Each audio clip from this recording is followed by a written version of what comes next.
Okay, so Colin, welcome to my YouTube channel. We've been working on your animation now for, what is it, a couple of weeks it took to finish it? Feels like it's been a couple of weeks.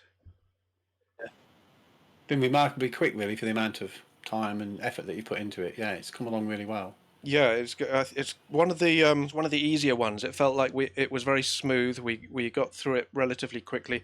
I think part of that is because I'm really familiar with your case, but part of it is just that I've got this new computer now, which has sped up a lot of the things that used to be more time consuming. So do you want to give us a little introduction to yourself and to the and like what year it happened, that kind of thing? Yes, it was the 31st of March 1999, and it was 9:50 p.m. that we had the experience. We'd been out for a meal at a pub in the countryside called the White Lion at Paleton in Warwickshire, tiny little village. The reason we was there, actually, it was my mother-in-law's birthday that day. She was 72 years old, and there was four of us in the car. We picked my mother-in-law up. My wife was driving. My mother-in-law sat in the front of the car, especially as she was obviously getting on a bit, but it was also a two-door car, so I sat in the back on the near side with my daughter, who was 12, Victoria, sitting in the back next to me. Pub just before 9:50 p.m. and drove through the countryside, which is absolutely pitch black. There's no lights anywhere on the roads leading up to the Foss Way. The Foss Way is the road that we used to go back to Hinckley where we was living, and that's where we was heading for on the night. And I take it this is a road that you've travelled down that road a few times before. It's not like the first time you've ever been there. I would say we've been up and down the Foss Way best part of 40 years or more, Yeah. and there's never been anything down the Foss Way. There's never. I mean, when we first come across the lights, I initially thought maybe it was some sort of a electricity pylon with warning lights on the top to warn aircraft, but Hmm. in all the years we've been going up and down there, there's never been one, and they weren't certainly going to pop one up at night whilst we was just sitting in the pub for a couple of hours. Yeah, I think sometimes people have these UFO sightings in a place where they've never been before, and the skeptical mind might ask, well, maybe it was something that you weren't aware of that's always been there. Whereas in this case, you've traveled on this road many times. You know what to look out for. You know there are no street lights or, yeah, like you say, a pylon in the distance with red lights on it. But it also seems natural that that's going to be your first thought when you see some red lights. You're going to be like, what is that? Um, and then you try to rule out the mundane possibilities. So you're like, "Oh, is there a pylon in the distance with some red lights on it? No, because I know this road really well. That's right. When we turned the corner, initially seeing the lights, I mean, it was obvious that something unusual was there, and the comments Hmm. in the car. Well, actually, just before we turned the corner, just out of interest, my daughter, Victoria, said, "Oh, we've turned onto the Foss Way. There's been talk of headless horsemen down here." So we all laughed and joked. So okay, we'll keep our eyes open for him for this headless horseman. I mean, over the years, you hear these stories, don't you, along old Roman roads.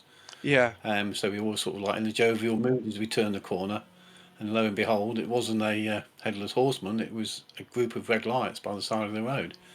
So the conversation in the car as we were approached basically was, what on earth could it be? These lights are way too low to be an aeroplane, too many lights to be a helicopter, and they were so bright. They were just like the brightest lights you'd ever seen. I mean, it was like a laser show. You know, I've been to a lot of firework exhibitions over the years, seen some fantastic displays, but I've never seen anything quite as bright as these lights that we saw on the night. So here we are on the video, just coming up to the Foss Way. Again, the Foss Way has got no lights, no street lights whatsoever down it, totally pitch black. And I guess the other interesting thing, there was no other traffic around it, no other cars whatsoever at the time. So so yes, we come we, turn onto the Foss Way, and there they are. There's and the we can lights right in yeah, front we of can us. see the red light there. Have I done it justice with how bright it was, or would you say it was probably brighter than this? It is, yeah, yeah. I mean, you need. It's very difficult to get it as bright as it was on video. Yeah. I mean, you'd have to be there on the night to see it with your naked eye to appreciate just how bright it was. It's certainly the brightest lights I've ever seen. They certainly got your attention as soon as you turn the corner. Yeah, it sounds like the sort of thing. It's like anyone driving down any of these roads nearby would have thought, "Wow, what is that?" Because it was so bright. Is that right? That's right. Like Yeah, impossible to ignore. you couldn't miss it as soon as we turned that Mm. corner. It's exactly half a mile as well. The distance from that junction to the lights is exactly half a mile. I've been back and measured it twice to be on the safe side. I went back the next day to measure the distance. Right. Yeah, it was quite some distance, and it just stayed there, just above the height of the hedge, and the Yeah. height of the road, just flashing away, amazingly bright. And I'm guessing when you went back to check the next day, was it daylight? It was daylight, yes, yeah, it was daylight. To be honest, I didn't go Interesting. back at night and check it. Yeah. I have been back a few times at night and just stood in the gateway, but okay, so we were approaching the lights now, and I can't just describe how bright they were and how excited we were in the car. Couldn't wait to see what on earth it was. Yeah. And one of my thoughts was maybe it was like lights that you see on top of electricity pylons to warn aircraft off. That sort of a deep red, bright, flashing colour. So here we are coming up towards the lights now. And your wife kind of instinctively She stops the stopped the car. car Yeah. on the Fossway adjacent to the lights. Now I would say that the lights were 100 feet away. So they were extremely close. I base the distance on the fact I've been a draftsman all my life. I'm very good with distances, but I've also sailed my friend's narrowboat along the Ashby Canal. That's 70 foot long, and I've steered it around bridges, etc. So when I say 100 feet, I mean 100 feet. I You can do hit it know. with a Yeah, cricket you know. ball. Because some people, when they. But Sorry, I keep interrupting you, Colin. But yeah, some people, when they estimate that's distances, fine. you find out later that they're not actually very good at estimating distances. I'm one of those people. I'm not. It's not actually until after my Black Triangle sighting in 2008 that I knew that I worked out how far 300 meters is. If I'm going to try to estimate how far something is, So it's interesting that when you estimate 100 feet, you do know how far 100 feet is, and you're quite confident that that's roughly how far away this object was from you. Absolutely. Like I say, I've spent all of my life. I'm 66 now, so I've spent 50 years on the drawing board, working with all different scales and dimensions, but and also going out on site measuring equipment. Having worked in the aircraft industry as well. Okay, so we pulled up alongside the lights, and I stare at one of these big red lights. Now, at the moment, we don't know there's a craft there. All we can see are four big lights and one small one that is off slightly to one side. The small one appears to be a little bit different. It seems to be burning like a Roman candle, and it's almost got like a smoke effect around it. It just looks so bright. But the bigger ones, if we can go back to that view that we were just looking at, the close-up of the light, there you can see this crisscross pattern on the surface of the light. Now, I don't believe that was etched into the light. I don't think that was part of the construction, like a traffic light lens. I believe that those lines were the effect of the light that was being emitted from the back of this craft. It's something along the lines of Newton's law of ring interference. But I've Right. noticed when I've looked at a laser pen, if you fire a laser pen and look into the beams from the side, close to the pen, you can see little lines of interference appearing into the light. So that's what I thought the crisscross effect was on the rear of those lights. What But they were what so bright, they were fantastic. The little one was amazing. so what about the lights gave you? Sorry Because again. I know what you're saying. It's like sometimes if you look closely at those old traffic lights or a headlight of a car, you can see a kind of grid pattern on it, and you can tell that that's built into the glass. But you're thinking, no, it wasn't built into the physical glass or the light object itself. It was actually a kind of waveform produced by the light that was coming out of the object. What makes you make that differential? What made you think that it's actually caused by the light rather than being the shape of the light covering, as it were? I think from memory, bearing in mind this is now 25 years, but the crisscross effect was sort of shimmering. So Right, it wasn't like it was solid etched and not moving. It was like it was shimmering, like it right. was that makes sense. slightly moving about a bit because it was the effect of the light itself.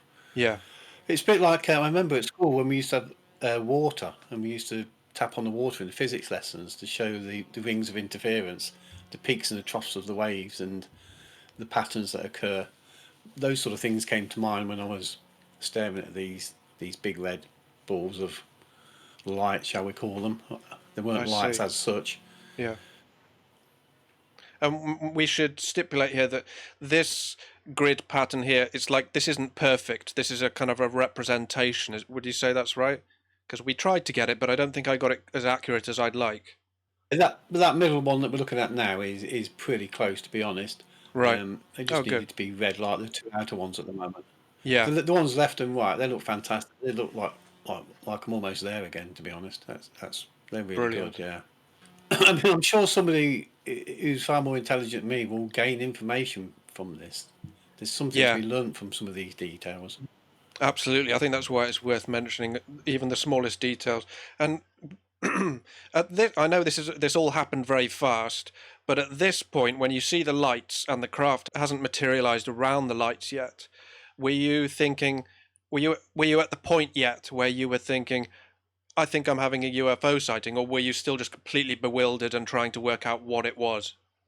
Welded, trying to work out what it was. All of us, apart from my wife. Now, my wife's a very sensible person, and she's the driver. So, although she stopped the car, she's looking. I guess she's looking to see if there's any traffic on the road up and down. Yeah, Whereas the other three of us, we've got our faces pinned to the windows, or I'm not sure if we wound the windows down now to look at it. Um, but yeah, we were getting a really good close view of the craft from the side there. We just absolutely were bewildered. We didn't know what we were looking at whatsoever. Uh, Trying to make sense of it, and that's what I was yeah, trying to take into account the detail of it and what these balls of light could possibly be. I mean, I've never seen any other natural phenomenon. I've never seen any ball lightning or will o' the wisps, things like that. I've never seen anything like that. You know, electricity running along corn crops or anything peculiar. So, being a technical person all my life, I'm not going to jump to the conclusion that it's paranormal. yeah. I've had a lot of experiences since the UFO experience, nothing before, but lots of experiences afterwards. But I always try and find some logical earthly reason now before I jump to the conclusion it might be something paranormal. So it was the same with these lights at that particular time. We're just trying to figure out what it was. We were still assuming it was going to be something we could make sense of, basically. Yeah. Was there any fear at this That's a point? little bit. Because this is quite bizarre. No, no. Just confusion, basically. Confusion. Yeah, there's no fear whatsoever. Absolutely no fear. I mean, that was one of the things. People who 100% believe the story said to me, you know, were you not frightened? And we go, no, no. The way it sort of unfolded, it wasn't like it jumped out and went boo Yeah. and scared the living daylights out of you. It led you into it really slowly. It was half a mile away. It was just flashing away. It made it really an easy, pleasant Right. experience. Yeah, not a And we talk about confrontational that. feeling because you got to approach it. You got to make the choice to pull up next to it. So I guess there's no feeling like it's picked you out and it's approaching you. Now, in a few seconds, I'll give you a different answer. But at this present moment in time, we have no idea what we're looking at. So we're just Yeah. still trying to figure out what it is. But there's no fear. We don't feel any threat. It's not moving. It's just suspended in the sky. It's not getting any closer. It's just there. We stopped the car to look at it. If we'd have been scared, we would have just driven off as fast as we could. Sure. But we didn't know what it was, and we was intrigued. We wanted to know what it was. Especially, strangely enough, my mother-in-law, whose birthday it was that day, she was really excited. So it's what happens in the next few seconds that changes my whole Yes. So let life me rewind a little bit to and the my point. thoughts at that time. We'll rewind to where you've pulled up, and then we'll press play here. So you take a close look at one of these lights, and they're flickering. See them flickering away. I can see the little now just there. If you can stop the video, just Should go back a bit to where the clouds are. if Yeah. we go back to yeah. These rear lights again. So we've just been looking. I'm looking at the crisscross effect. I can see it from the 100 feet that I'm away, and I can see the little light that's off to one side underneath between the top Yes. two lights on this image. Now, like I said, that little light underneath, it looked like a Roman candle burning, and it got this like smoke around it, this vapour, as you can see now. Yeah. Now, at the same time, I seen the two wingtips. Well, basically, what I seen first was the sky start to ripple around the lights, like it was just a slight ripple, like a reflection of hot tarmac when you got a lot of heat on it in the summer and you got the I know waves of exactly the. heat coming up. I got Yes. that sort of shimmering effect around what looked like a diamond, and then the vaporization became clear on the two wingtips. This now we've got two balls of vapor at the rear and a smaller ball of vapor at the front. What that doing is depicting the three corners of the triangle, which at the moment is still invisible, but it's just starting to become visible. Now, whether it's just decloaking or whether it's arriving from another dimension or something, I don't know. But at this point, for some reason, the craft is producing this vaporization on the 3 points of the triangle. So that's acting a bit like a heat sink on a printed circuit board, you know, where the heat will go to the points of least resistance and Yep. dissipate. Obviously, this is what's happening on the triangle. The triangle, I believe, might have a cold outer skin to it, and as it's materialising, it's caused vaporisation, and they've gone to the three wingtips.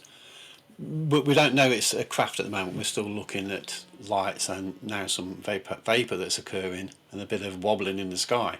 So what we're looking at there is the nose of the craft slightly tilted down. That red light at the front, the little one, is actually underneath the craft on the front. You know, you always get reports of three red lights in the corners.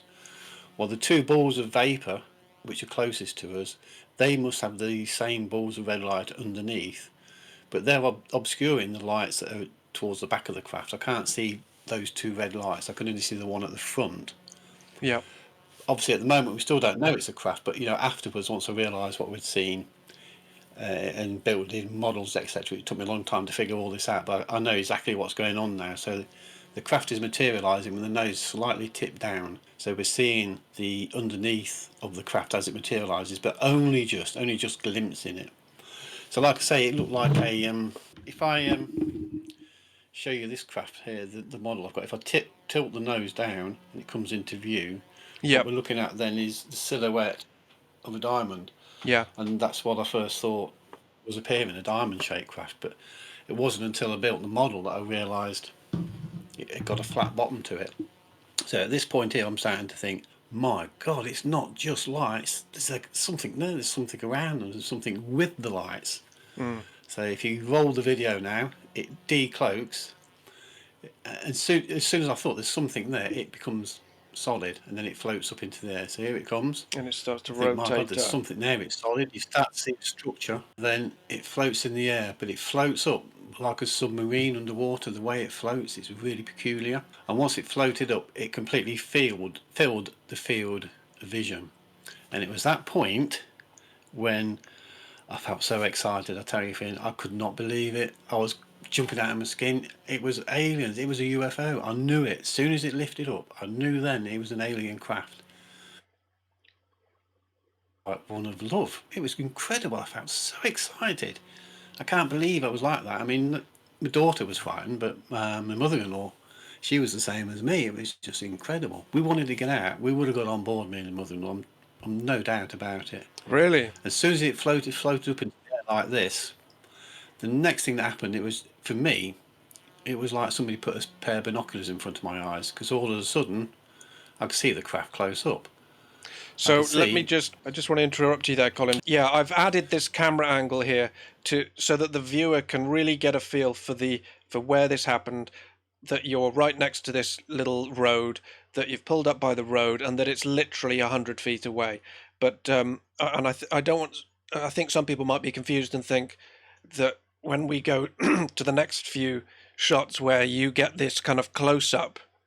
I don't want people to be confused and think that you also had this view, because you didn't have this view. You didn't kind of astrally float out of your body and hover here. This is just a camera angle that I've included for the sake of the presentation. Anglo, I'd just like to say that we've got everything about perfect there. We've got the size of the triangle and the size of the car relative to each other are perfect. The distance, 100 feet, that looks about perfect as well.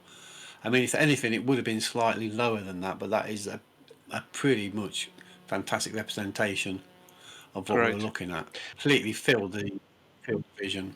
And I remember you saying in a previous interview that you've done about this that, but the way it rotated, it rotates, it leaves its back end in the same place, and the nose rotates up. And you've said that if it had rotated the other way and the nose had rotated down, the nose would have actually impacted the ground. It was that close to the ground.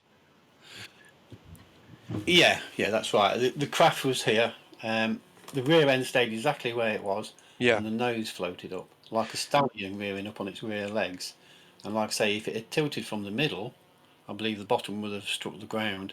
I mean, it right. was at a slight angle, so I assume this wingtip down here would Yeah, have been really close to the ground, and if it had tilted like that, that certainly would have struck it.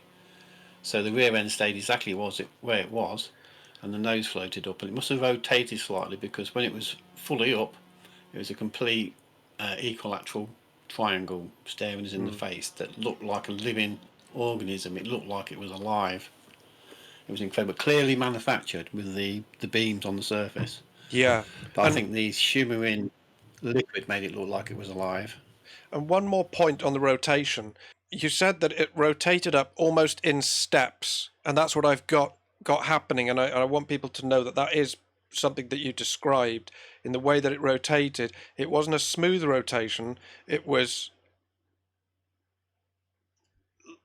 it's like kind of jittering up in stages. Is that how you? I mean, how did you explain it? I can't remember.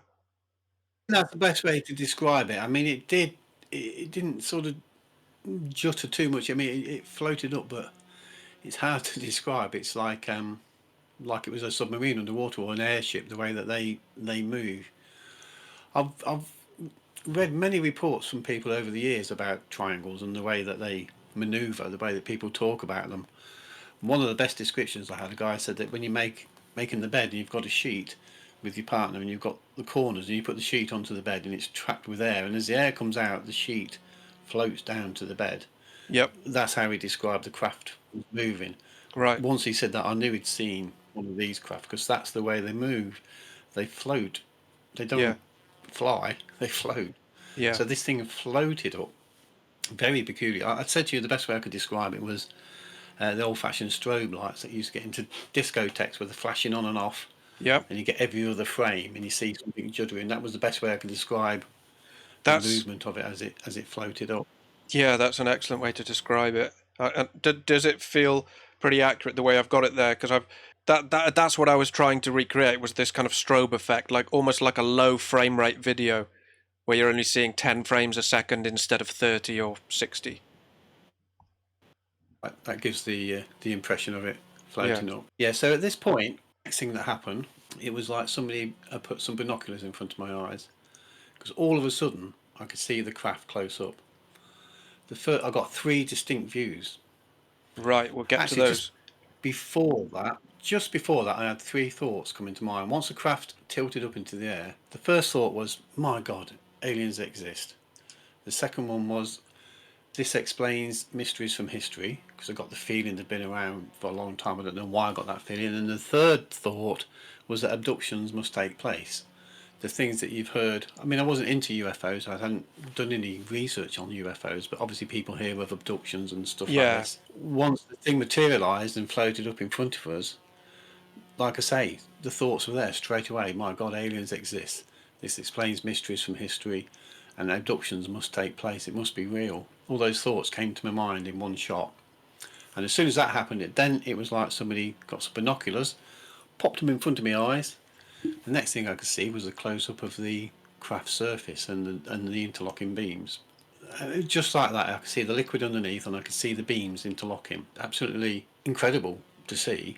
and this liquid, was it It like not mercury or something?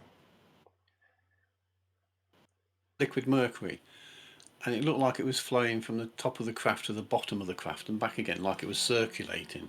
Right. It just got that impression as it seemed to be running down the surface of the craft like that, and it was rippling like the way I describe it is like a lake at night with the moonlight on it, and it's got a slight breeze, and the moonlight catching the top of the ripples as it's moving along. It was that Yeah. sort of a effect on the surface. And I think that's the effect that made it look like it was alive, made it look like it was organic, but you could see it was clearly manufactured.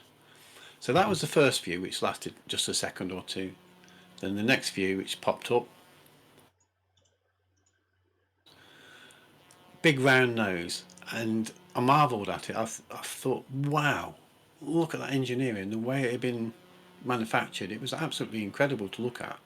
It was beautiful, not a blemish on it. It was just incredible piece of engineering.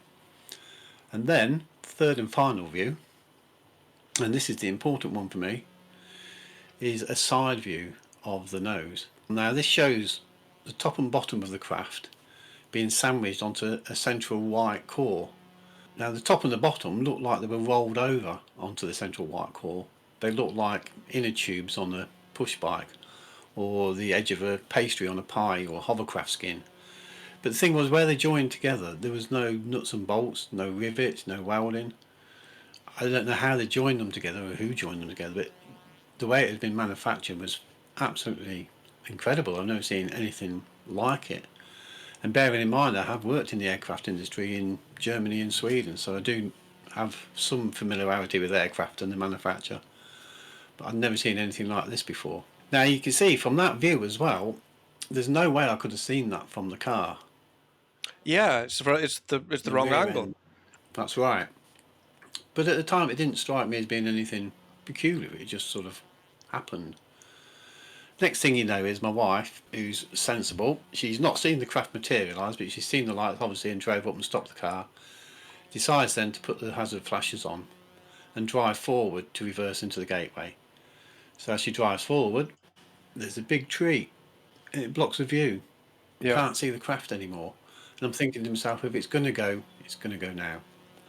So we reversed the car into the driveway, and sure enough, it had gone. We got out of the car and we stood there. In the distance was a craft flying away. Now again, using my not my drafting skills this time because it's further away, but I have flown gliders and been towed up to 2,000 feet. I would say this craft was about 2,000 feet, size of a football pitch, but I can only guess because it's going away from us. Yeah. Now I remember my wife saying, "Oh no, that's a normal aeroplane." I'm going, "No, no, it's not. Look at the size of the wings on it. It's massive. It's that first one, and it's grown into a bigger craft. And look at the 4 red lights at the back. I've never seen a craft with 4 red lights on the back before until the small one we've just seen." So I remember putting in my initial UFO report that I thought the craft had grown in size from a small one to a big one. Right. This is because the whole event was bizarre. We knew nothing about UFOs. I mean, afterwards I figured maybe that was a mothership that it went back to. But then again, I have heard so many stories of craft morphing into different shapes and sizes. It may well have changed its shape and size, but I have the feeling that, well, I don't know, if it did go back to that larger craft, it went really quick.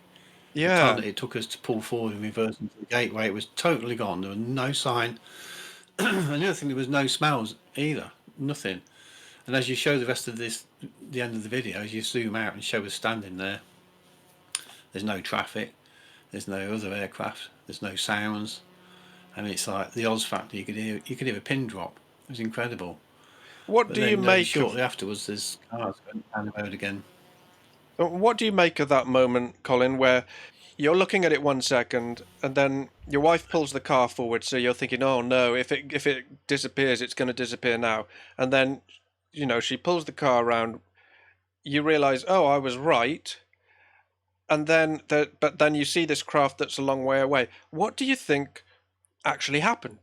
I mean, let's say, for example, let's take the theory that your craft that you had just seen really close suddenly flew away and then went inside a mothership, which you then later see flying off.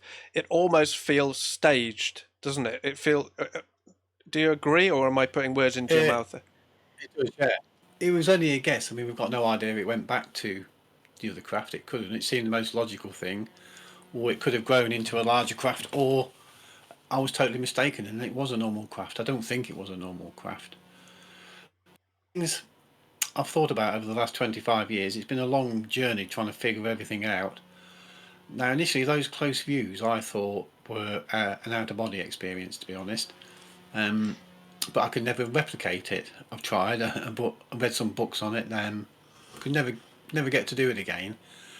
And then I had the pleasure of meeting the late Bud Hopkins. I met him here in the UK Oh, at right. a conference that was run by Gwen Birdsall back in the old days. And I managed to spend 5 minutes with Bud. There were a lot of people queuing up to chat to him, and I told him about the encounter and I told him about the out of body experience. He said to me, no, that wasn't an out of body experience. Those were images placed in your mind by the aliens on board the craft. Now, before we got a chance to expand on that, somebody else butted in and wanted to chat to him, and that was the end of my quick 5 minutes with Bud Hopkins. So I went away thinking, that sounds crazy. I'd never heard of that. But then over the last few years, I've read a lot of David Jacobs' work on abductees and on telepathy. Now, telepathy I always thought would be words in your mind. You'd have a conversation without opening your mouth, but Right. telepathy can be images. A lot of abductees talk about images being placed in your mind. And I did get an email from a guy in America, and I've put this in. I've written a book, so I've put it into the book. This email from a guy in America who says, just like me, he had 3 images placed in his mind when he had a close encounter with a triangle. And he Oh, thinks wow. 2 images were on the outside, and one of them was actually inside the craft. So I'm not the first person that's had this experience being close to a craft. Mm. And also, it seems to go in threes, 3 images, with the triangle with 3 balls of light. So I came eventually to believe, although we've got to keep an open mind because we don't know all the answers, but I Yeah, absolutely. believe I had telepathy that images were placed into my mind. Right. Now, if that's the case, whilst those images were being placed in my mind, were we still connected when we went behind the hedge? Because I thought to myself, if it's going to go, now's a good time. Which is wrong, really. It's a bad time. We wanted to see it. We wanted to get on Yeah. board. But did they hear that? Did they twig? Were they still connected? Did they realise that we were now behind the hedge and we couldn't see them, and that was the ideal opportunity for them to clear off for some reason? So we didn't see where they went, whether they disappeared back to their dimension, whether they went into this other craft, or whether they changed into the other craft. We've got no idea what actually took place. But was one of my weird theories is that maybe I was still connected on the telepathy side Yeah. of the event. It's took me a long time to talk about that as well because people think you're crazy. I talked about the nuts and bolts of the sighting for years, and I kept the telepathy bit to myself. But I'm 66 now and ain't going to be around forever, and I don't really care anymore what people think. So I just tell them the truth. I'm not trying to convince anybody. I'm just saying what happened that night, and Yeah. everybody can make their own minds up about it. I mean, the whole event, Finn, only lasted 60 seconds, if that, and it changed my life forever. That small amount of time, it had such an impact. Yeah, you were When that telling me craft before. materialised, wow. You were telling me before that you still think about it every day. That's right, yeah. Yeah, and I've got my dog every time I go out walking across the fields with my dog. All I'm thinking about is UFOs and what I've learnt, what I've read, trying to make sense of it all. Yeah, it's even after all this time, I still get excited by it and can't let it go. And this animation you've made is fantastic. It's just like being there. It's quite spooky, really, watching this and just going back through it all and remembering how quiet it was afterwards as well. That was such a lovely feeling. The whole thing for me was really nice. It was great, absolutely amazing. Were you kind of buzzing in the days and weeks afterwards? Yeah, people thought I was having a breakdown. I thought I was losing the plot. Really? But then after yeah, I just couldn't concentrate. I was in a fortunate position. I'd started my own business, and I was still working from home, and I got staff working for me. So we were doing embroidery design, so we're still drafting. But I couldn't concentrate. So I was in the shed in the garden building the model. That's what I had to do. I drew it for a start, then started building paper models, then started making models out of dowling and plywood.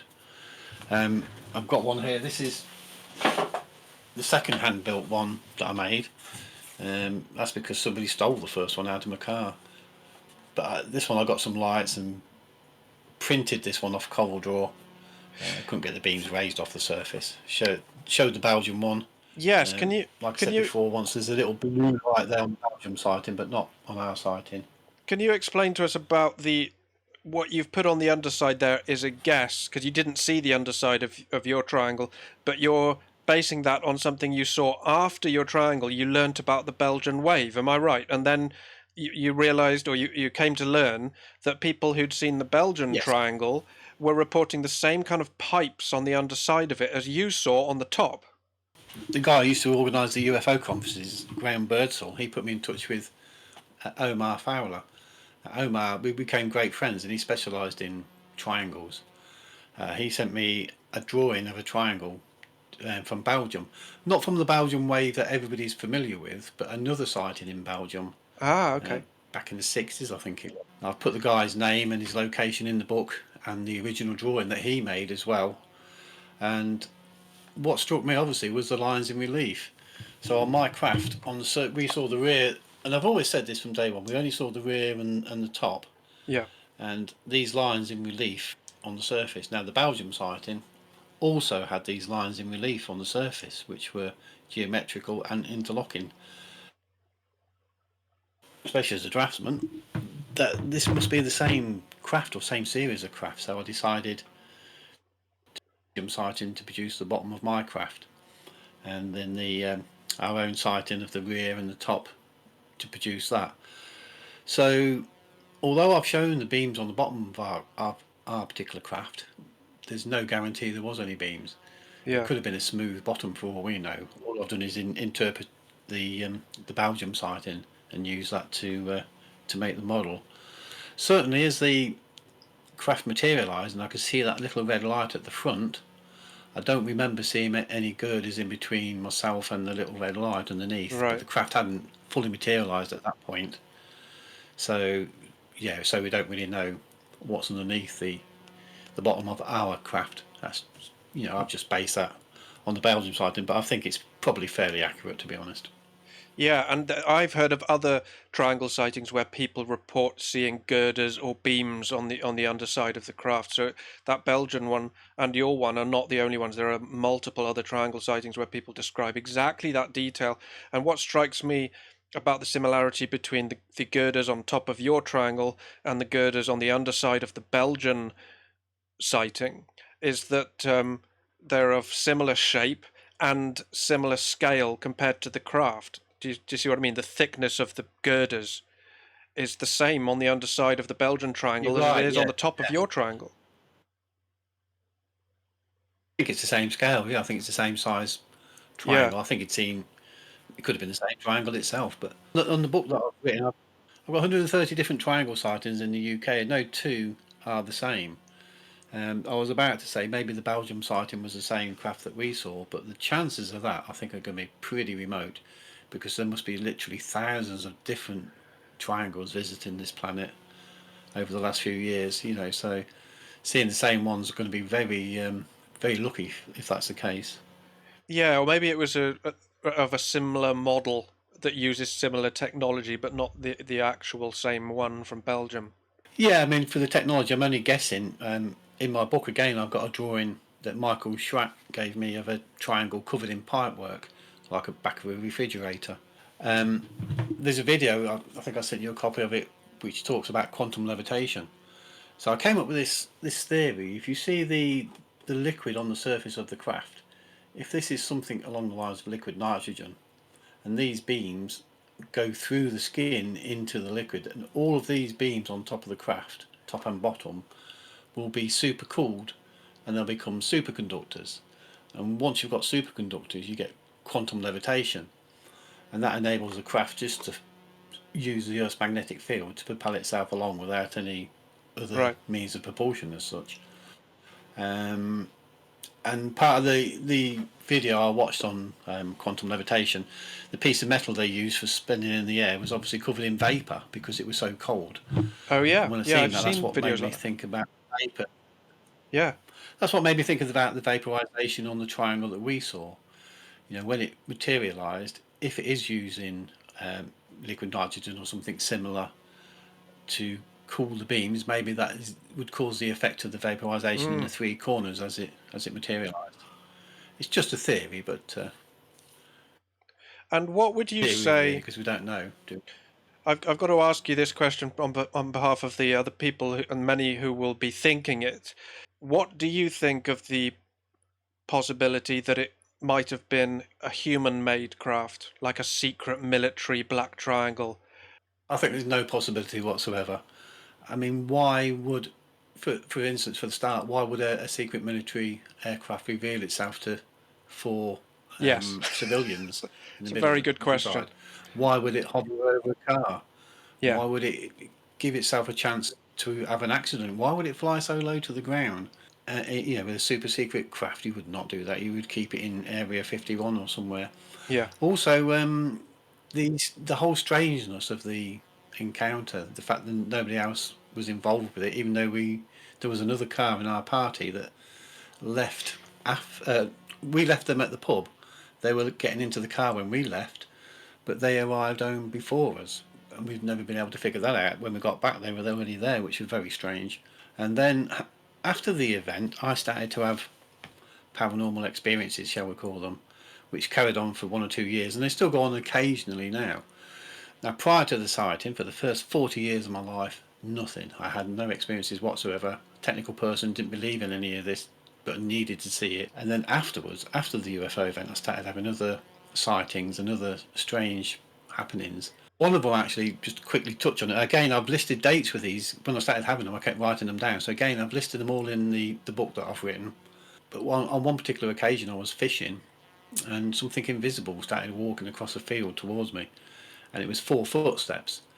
I mean, I stood in front of this thing, it walked right in front of me, and I was absolutely frightened to death. I was bricking it. I thought it was a cat initially, a big cat, but a big cat wouldn't make noise, and whatever it was walked right in front of me, 6 foot in front of me, 4 heavy footsteps, and I was frightened to death. I stood there and I thought, that was paranormal. Whatever it was wasn't here physically, it was somewhere else.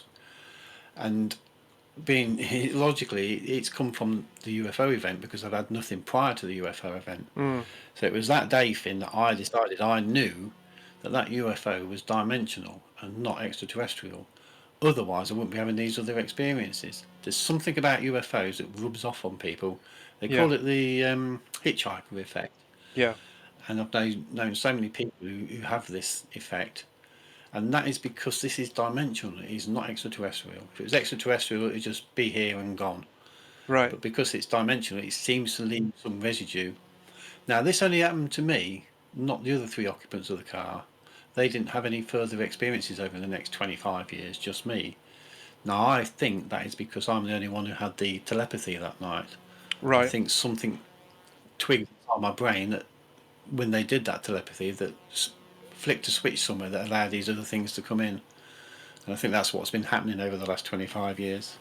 So, do you think that you became an object of interest to the phenomenon, or do you think there's just some kind of weird side effect of just getting close to a UFO that some people end up then having the hitchhiker effect? What are your thoughts on that?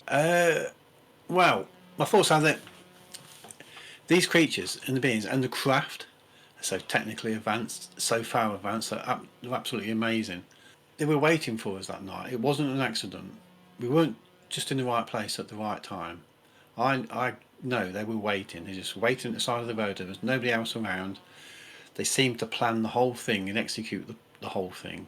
Mm, And the UFO is always in control in all of these close encounters. It's never people who bring on close encounters like this. And I've tried to figure out why. I mean, I've learned over the last 25 years that there are people who would love to see a UFO. A lot of the big researchers have never seen it at a close encounter. So why did we have the close encounter, or why did I have the close encounter? The only reason I can figure is by building the models and writing a book and doing loads of podcasts and just spreading the word worldwide, which I've done. Millions of people are now aware of my case around the world. That is the only logical reason I can think that it happened. I can't see why else it would have happened. Maybe they picked on me because I'm in the right position in terms of being able to make the models and to talk about it. I've not signed any official secrets act. I'm not a member of parliament. I'm quite happy to sit here and talk about what I've seen. I've got the technical skills to remember what I've seen and to draw it accurately, and I think overall it's a good package for getting the word out to mm, people. I think, and to be honest, most of the people I spoke to been encouraging. Everybody believes me. There's very few people who think I'm making it up. In fact, nobody thinks I'm making it up, to be honest. Nobody's ever really had a go at me about this. So, yeah, I think I'm in a privileged position to be subtly spreading the word. I think that's what it's all about. I've come to a similar conclusion because I feel like if we just, for the sake of argument, assume that this is an actual intelligence that's not coming from Earth, it seems to be supremely advanced. Like you say, it seems to be in charge of everything that happens with regards to people seeing it. And so, therefore, what does it want? And I think the way that we can possibly work out what it wants is to look at what it gets. What does it get from us? What is the result of these sightings? And it's like perhaps the proof is in the pudding. In other words, the UFOs do what they do so that we react in the way that we react. And how do we react? People like you and me who have these encounters, we end up spending the rest of our lives talking about it. And that is what the UFO gets from us. So I completely agree. I think that, I mean, Yeah, that's, we've got to be open minded, but that is definitely a theory that I'm leaning towards, that it seems like these events are staged in a way that gets a result. And the result is just that we keep talking about it. We perpetuate this, if you want to call it a myth, or this story that's going through our society, that this is happening to people. that time is on their side, not on our side. Mm, They can wait for disclosure, and it's obviously going to come at some point, and we're getting further and further towards that point. I mean, if we go back in history, if I went around talking about what I'd seen that night, I'd probably be burnt at the stake for being a witch or something. So times have changed, and people are becoming far more aware, especially with the internet, yeah. and communications worldwide. It's got to come to a point where disclosure will happen, and maybe they're quite happy to bide their time, whilst people like us set the seeds for it. I did read somewhere along the way, which struck a chord, that somebody wrote they tend to pick on people who are telepathic. With them being telepathic themselves, it's easier to communicate and to control somebody who's susceptible to telepathy than who's not. So whether that's got anything to do with it or not, I don't know. But when I read that, I thought, that sort of does ring a bell and makes a little bit of sense. Yeah, certainly They worth thinking can about. they can communicate. Mm. Yeah, yeah. So, what are your thoughts on disclosure? I mean, it's obviously a big question, but I guess what are your thoughts on the things that have been happening since 2017 with the New York Times article, people like Lou Elizondo and David Grush? Have you got any thoughts on that you want to share? I think Bush is telling the truth. I think they are trying to get the information out there. It seems to be really difficult to get disclosure. Obviously, it's a very difficult subject to bring to the public's attention. Hmm. I mean, one of the things that worries me is that whoever controls the technology is going to be controlling the world. What happens if Yeah. Russia gets a UFO and back engineers everything and uses it to make weapons to attack the rest of the world? We're going to won't stand a chance. So unfortunately, humans are like that, aren't they? So I don't know if they're holding back on disclosure because they want to use the technology for military purposes. They don't really want to, I don't know, let the rest of the world, all the civilians know exactly what's going on. I don't know. Maybe I'm hoping they'll be forced to give disclosure. But and up and say yes, yes, they're here. Be a very brave person to do that. Yeah. You think anybody be able to do that? I mean, politicians say they're going to do it, but they never do. No, and it seems also like it's such the people behind covering this up. Let's say, for example, that if the government does actually have a crashed flying saucer in Area 51 somewhere, it seems like the people that are in control of keeping that door locked are very, very powerful. With my technical background and having worked in Sweden and Germany in the aircraft industry as a designer, that nobody's ever actually contacted me from military or government to ask for information to see if they can gain any knowledge from me from what I saw that night. I can't believe how quiet it's been over all these years. Mm. I don't think, as far as I'm aware, I've not been approached by anybody in government. Same really with the knowledge I've had in the past. I mean, you can see the effort I've put into making the model. and my thoughts on it. I'm if he's somewhere along the right lines of what's going on. You know, I'm surprised that nobody has been knocking on the door. You know, no Men in Black have turned up. It's probably a bit late for that as well now, after 25 years. Would you say, because it seems like some people they have a sighting and then they don't talk about it for 5 years, and then they tell someone, and because they didn't write it down the night it happened, they forget certain details. Do you think because of your kind of technical approach and the way you think about the details of the craft, do you think there could be anything that happened that you have forgotten about, or do you think you pretty much nailed it with regards to your memory of that night? Um, well, I spent a year working in the oil industry in Aberdeen. I worked for Chevron Petroleum, and I used to, well, on 2 occasions, I flew out to the platform to the Ninian field, Ninian Central. You get a lot of flying experience there. Short takeoff and landing aircraft from Aberdeen to Shetlands to Unst, then a helicopter out to the platform. On one occasion, I flew between the 2 platforms on a small Bolco helicopter. That's 3 seats and the pilot. Then back to Aberdeen back to Unst on the large Sikorsky. Back from Unst on the de Havilland to Aberdeen.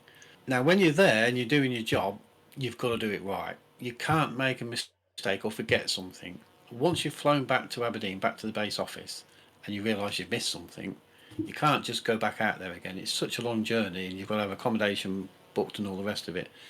So you are taught to make sure you get all the information at the point that you're there. You draw it again, you go over it again, you make sure you've got everything absolutely perfect. Then when you get back on shore, you've got all the information you need to be able to draw up what you've been sent out to look at. So that sort of training came in invaluable on the night of the UFO.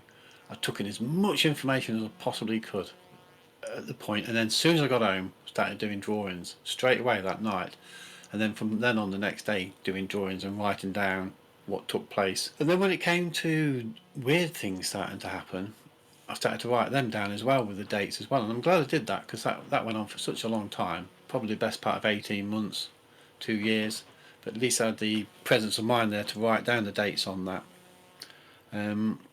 So yes, I think I've nailed most of the details. Bits that I've missed, but from what I recall, I think I've got 100% of what I saw that night. It took me a long time to figure it out, and only by building a model did I manage to figure out exactly what was going on. But yeah, I think I've pretty 100% got it nailed there. Yeah. Right. Excellent. Let me just check through my questions here. Um, can you tell us a little bit more about the other witnesses? So in your book, which I've got but I haven't read yet because I bought it probably about 9 months ago, during a phase of having bought a lot of UFO books. So I've got a whole stack of books on my shelf behind me here that I need to get through. But I would recommend your book to anyone who's interested in triangles, and it's called Triangular UFOs in the United Kingdom. Is that right? UFOs of the United Of Kingdom. the United Kingdom by So it's available on Amazon. Colin Saunders, and Colin it's Saunders. Colin Saunders on Amazon. So it's Saunders, Triangular UFOs of the United Kingdom. Definitely worth checking out. And in that book, there are you included a couple of drawings that you got your ex-wife and your daughter to do. Am I correct? I think you're going to send those to me so I can put those up on the screen shortly. Can you explain more about that? What happened there? What did they remember? What exactly did they see? Because there were some differences, weren't there? Which is not uncommon in close encounters where there are multiple witnesses. That's right. Yeah. Well, start with the wife at the time. She only seen the lights. Now she drew lights in a perfect triangular formation, which is very odd because I don't know how you could have seen 3 lights in a perfect triangle from the angle that we drove up to the craft. I did ask her on a couple of occasions, so a couple of months later, to draw again what she saw, and again she drew 3 lights in a perfect triangular formation, but she didn't see the craft materialise. And again, I mentioned that earlier, that because she was driving, she stopped the car next to the lights when the craft was materialising. But it all happened so quick that she put the hazard flashes on within a few seconds of that. So she was probably checking the road backwards and forwards Yeah. before she reversed into the gateway. Now, that in a way, that's odd because, when we were teenagers, she had this book from von Daniken, The Chariot of the Gods, which everybody passed around and everybody read it. And she was into that sort of thing and aliens and stuff. But on the night of the encounter, she was the only one who didn't see the craft materialise, which seems a bit odd because she was the one who was into it in the first place. Yeah, but she's in the worst So place in the then, car, isn't she? She's sat in the worst place to see it because she's on the was right, far yeah. side, and she's having to concentrate on driving. So I guess if anyone is going to miss the majority of it, it'll be her. That's right. Yes. Yeah. So she never, like I say, she never seen the craft materialise. But the only thing she drew was 3 red lights and a perfect triangle, which is what she saw, basically. That's A bit different to fascinating. what the 3 of us saw. So my mother-in-law, she was 72 that day. She's a very private lady. She didn't really talk too much about it. But I remember when Omar came around just a few days later to chat to us, she described it as when it materialised, she said it was like a triangle with, she called them girders on the surface. Wow. I mean, I'd called them beams, And I've got these beams on the surface interlocking. Yeah. Madge referred to them as girders because that's what she'd seen and that's what she's used to seeing in her lifetime. Now, she was really taken with it. I mean, on the night, me and Madge were really excited. I say we would have got on board if it had landed. And then over the next few years, every time there was any UFO reports in the local newspapers, Madge would cut them out and save them for me and send them up to me with her daughter, my wife, for me to look at. So she was quite taken with it. Now, she died during COVID, not of COVID, but she did die in that time period. And when they cleared out the bedroom, at the bottom of the cupboard, there's all these newspaper cuttings on paranormal things and ghosts and stuff, all kept secret and hidden away, which nobody ever knew about. So obviously she had a keen interest in the paranormal before this sighting. Now, I've got all of those behind me actually in the bag here, which I have promised to read all of them at some point to see what she was looking at. So I think she would have had some experience with ghosts in the past. I think she was the landlady of a pub called the Lime Kilns on the A5, to Watling Street, for many, many years. And over the years, there was quite a lot of reports of ghostly goings on inside the pub and outside the pub. So I think she'd had an interest in what was going on. And then there's my daughter, Victoria. She was 12 years old. She was the one who said there'd been talk of headless horsemen down the Foss Way. But as she said in her statement in the book, she was quite frightened and didn't want to get out of the car. She stayed in the car. None of them have had any experiences since then, but Victoria did have an experience when she was at school. She said she came out of the classroom on her own to go somewhere, and there was a little boy sitting on the steps in Victorian clothing. And she said it was a ghost, but he looked like he was really there, and then he just sort of disappeared. So she'd had an experience with a ghost at school. But as far as the sighting on the night was concerned, she didn't want to. So we all had slightly different experiences, but we all knew it was out of this world. Yeah. It was a fantastic thing to occur. I think Victoria was quite frightened by it, to be honest. Really? It's interesting, isn't it? Yeah. How sometimes people get very scared and the person stood right next to them is enjoying every second. To her ears bubbled up, on top of her ears. They were burnt. We could never find out why, what caused it. It wasn't hairspray or anything like this. Your daughter? Quite peculiar, really. Yeah. Oh, wow. None of the rest of us had anything else. I had a mark on my arm that appeared, but might have been a viral thing. But really, apart from that, there were no other, side effects. No effects at all, really. We don't know where Victoria's burnt ears come from. Could have been from hairspray or something. We don't know, but it was a bit peculiar. And that was in the immediate aftermath. Burn on my arm. It was, yeah. Have you ever read the David Marler's book about triangles? I think it's called Estimate of the Situation. Yes, yeah. What do you think of that? Yeah, it's good book. Like, we have been in touch. Like, I've chatted with him.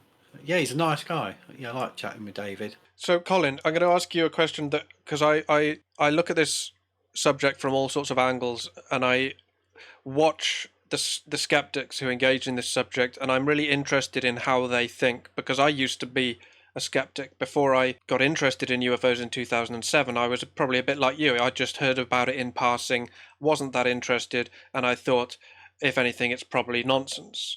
And then, of course, I became really interested in the subject, started to watch things like the Disclosure Project, and I found some of the witnesses very compelling. Then I had my own sightings. So now I know that it's real, but I also know what it's like to feel very skeptical of this all. So what would you say to people that just say they don't believe you? Like, to me, if I'm going to be brutal here, it's like, it's really obvious with a case like yours that you didn't just see a Chinese lantern in the distance and then make a mistake, or you didn't see a helicopter and then your brain got confused, so it just hallucinated the triangle. Do you know what I mean? It seems very clear that what you saw either happened exactly as you describe, or you had some kind of delusion or hypnagogic dream while you were awake, or some kind of unknown, undiagnosed hallucination that we don't actually have a label for yet. Do you see what I mean? All these the ways that the skeptics have to they have to explore these things to explain away a sighting like yours. It has to be either he was right or he was wrong, and if he was wrong, then he hallucinated, surely. What do you say to someone who says something like that? Because I've met people that do say just that kind of thing. I say, well, there was four of us saw the craft. Like, I wasn't alone. If it had been on my Yeah, own, maybe I wouldn't be pushing it quite so much. But I mean, I've got the other witnesses there as well. But what I do remember is prior to the UFO sighting, I mean, I didn't believe in them either. I've yeah, got a friend who lives not far away from here who had an experience with a triangle when he was younger. Now he's also paranoid schizophrenic, and he was sectioned at one time during the course of his life. But he's fine now. He's many years ago, and now he's living a proper good life. But nobody believed him because of his condition. He was the first bloke I phoned the next day about seeing the UFO, because I knew that he would what we'd seen, because it was a triangle. But the point is, I say to people, is that I needed to see it myself. So I can understand if you do not believe me and you mm, think it's something completely different. That's fine. I mean, you've allowed your own idea of what it might be. But I realise you need to see it yourself. The same as when my friend told me about his sighting, I needed to see it myself to be able to believe him 100% what he was telling me. yeah, So once I had my own encounter, I knew then that he was telling the truth 100%. But prior to that, I didn't. So a lot of people in his position, or in the position of not seeing the position that I was in, I can understand why they wouldn't believe it. yeah. And yeah, you're welcome to your own views, but until you see it, understand. And I get infuriated with people who keep saying it's TR3B. Anything when you're on Facebook and you're putting stuff down. These people have never seen a craft, or they'll say it's man-made. It's this, that, or the other, but they've not seen one. They've not stood next to one. They don't know. Yeah, But then you get people who get in touch with you who have seen one, and they do know, and that's a different story. Then when you start chatting, yeah, and you always look for these common factors around different sightings as well. I think generally you get to know whether people are telling the truth or not. But most people, to be honest, are pretty good with my sighting. I don't get many people at all knocking it. Very, very few. Most people go with it. I'm known locally as the UFO man, so everybody takes brilliant. it in good spirit. Yeah. Oh, that's great. Yeah, it's been life changing. I tell you, it's been amazing. It is. It's been really enhanced my life. I've not found anything negative about it. Really, have you never struggled with the um just that it I've struggled a little bit with how confusing it is, where I not, it's like I don't expect to be able to understand it, but it has introduced basically a unsolvable puzzle into my life that at sometimes I'm like, oh, just embrace it. Okay, it's an unsolvable puzzle, just enjoy it. But other times I've become quite frustrated. I don't know. I seem to be able to get on with my life okay. I know in the early days I struggled a bit. Maybe the first couple of years. That's when people thought I was having a breakdown. I wasn't having a breakdown. I was just getting used to knowing the truth. Yeah. Now it's like I just take it in my stride. I know it's real. I know it's there, but I'm living my life without it. I mean, I do think about it a lot and get involved with it a lot, but I love to go fishing, and I really enjoy that. And I like socialising.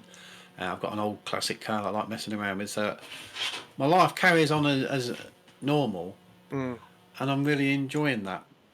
But yeah, I would like to know more. I'm a bit frustrated they haven't come back again and actually let me get on board and have a look around and explained a bit more about what's going on. But maybe that's not in their remit.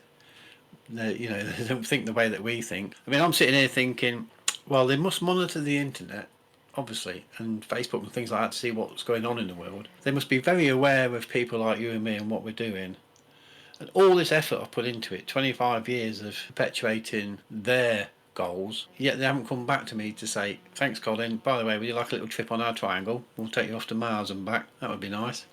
That would be I'd like great, to wouldn't see it? him again. I would. Yeah, I don't know if it's going to happen though. I think really, making this animation is the culmination of what I've wanted to do, so people can really see what happened that night. I mean, I built the model to make everything more tangible. I do presentations, but to actually see what you've produced there is totally different. It really does show what happened on that night. So I've got a presentation coming up in Newmarket where I hope to be showing this as well as doing my own presentation that I've got loaded up. But then I have a feeling I might try and just step back a little bit after this. I Right. don't see there's much more I can do after this, to be honest. This is the pinnacle, if you like. This video. Yeah, I think a lot of the people I've worked with, it's almost like a bit of closure for them. They feel like now they've got this animation out there, they can relax, not talk about it so much, because when people do ask them, they can just link them to the video, and they don't have to then explain it and explain how they're not exaggerating. It really was this close. It really was this big. That kind of thing. I think you're right. I think it feels like it's a bit closure for me now. Because I mean, all the people I've spoke to over the years, they'll watch this video and they'll see it in a different light. Because you can explain.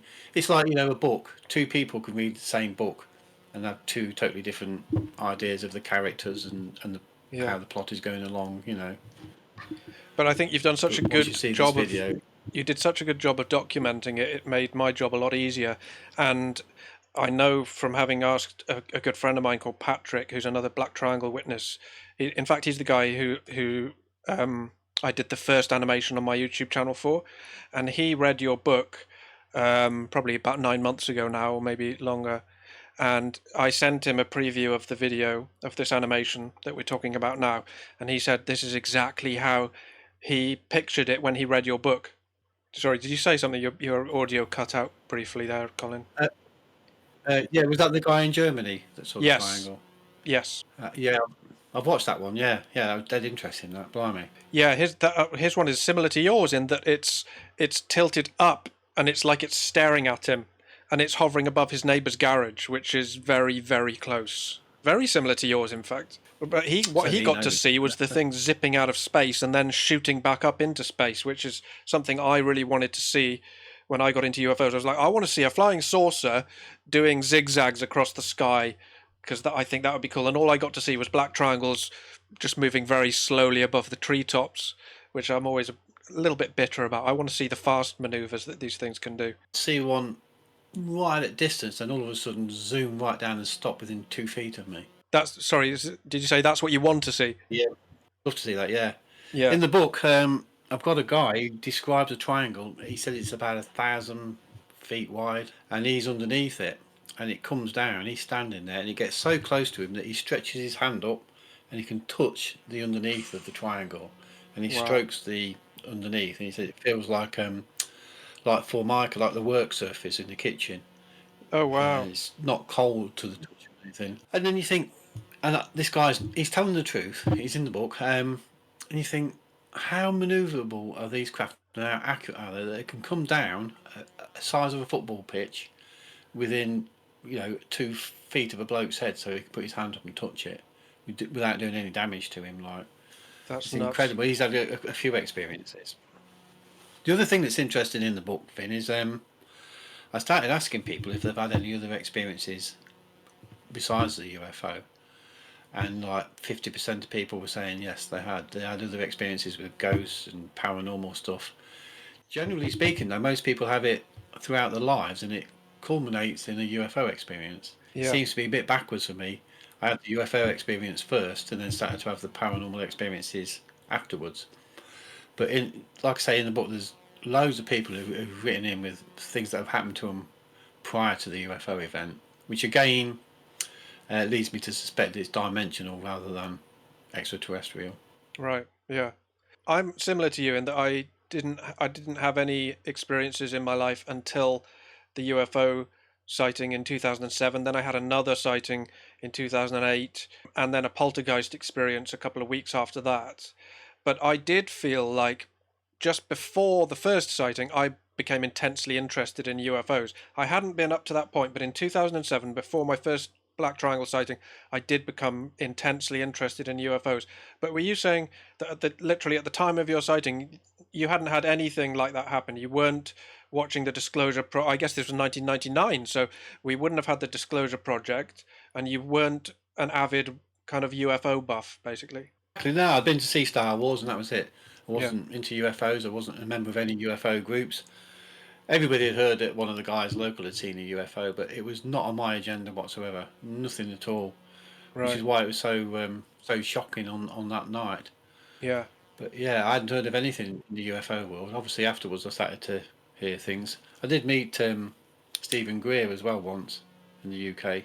Oh yeah.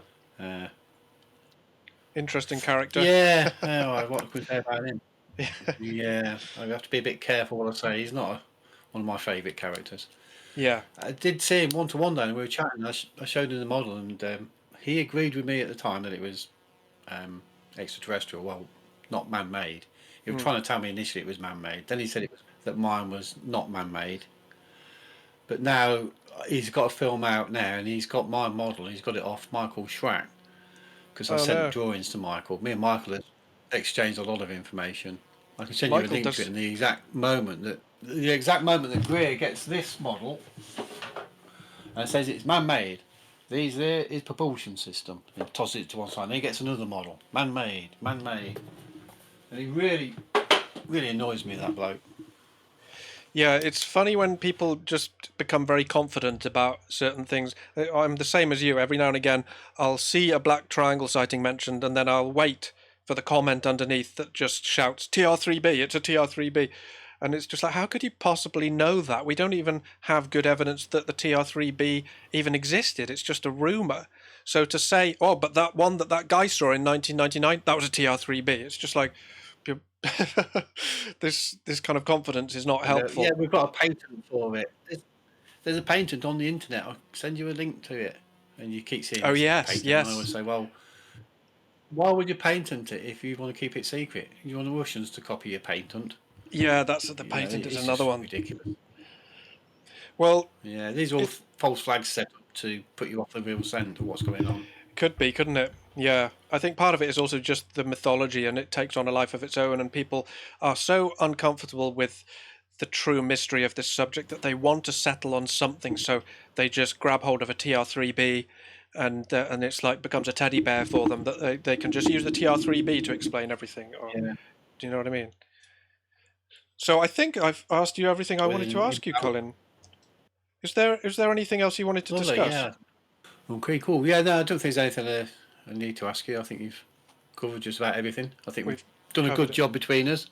Brilliant. Well, it's been a real pleasure working with you, Colin. Thank you so much for sharing your story. It's one of the, I've been really looking forward to animating it and getting it done. And now that it's finished, I'm really proud of it. I think we've done a good job, and I really, I'm really grateful for your patience in working with me on this.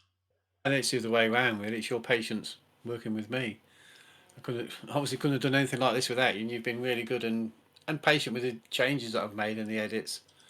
So you've made a cracking job of it, yeah. Because I had so much detail in the initial sighting that it's made it easier to create the model and to produce the animation basically. Yeah, and I think it was worth doing all those little tweaks that we did do, because it's like once you get the majority of the project done, it's worth making sure that it's as accurate as possible. Um, so yeah, I'm really pleased with Tweak how on it's turned out. the slope of the nose at the front, where then you can then see the triangle starting to form is quite important. Yes, and that's I mean, such a because you can imagine fascinating on the night detail. when you didn't have a clue what it was. You know what I mean? Mm, I seen it and I remembered it and I stuck it in my memory. But it took me quite a few years to figure out what was going on. yeah. I don't know. I don't think there's much more I can extract from this Okay. experience. Yeah. Well, yeah. Well, it certainly seems like you've thought about it since day one.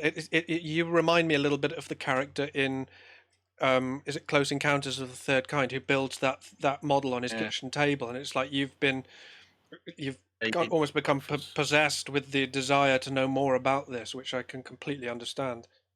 So thank you very much, Colin, for coming on and doing this interview with me. Thank you for working with me so hard on this animation. I really enjoyed working on it with you, and I hope my viewers enjoy it. And like I've already mentioned, but they can find your book on Amazon. It's Triangular UFOs of the United Kingdom. Strongly recommended. And I would also strongly recommend David Marler's book called Triangles. No, it's called Triangular UFOs: An Estimate of the Situation, I believe, and that's also on Amazon. So, and with that, I will end the episode here. Thank you very much, Colin. Thanks for coming on. for making the animation for me. It's been greatly appreciated. Thanks for all your hard work, and it's been great chatting to you. Thanks very Brilliant. much, mate. Thanks, Colin. Cheers.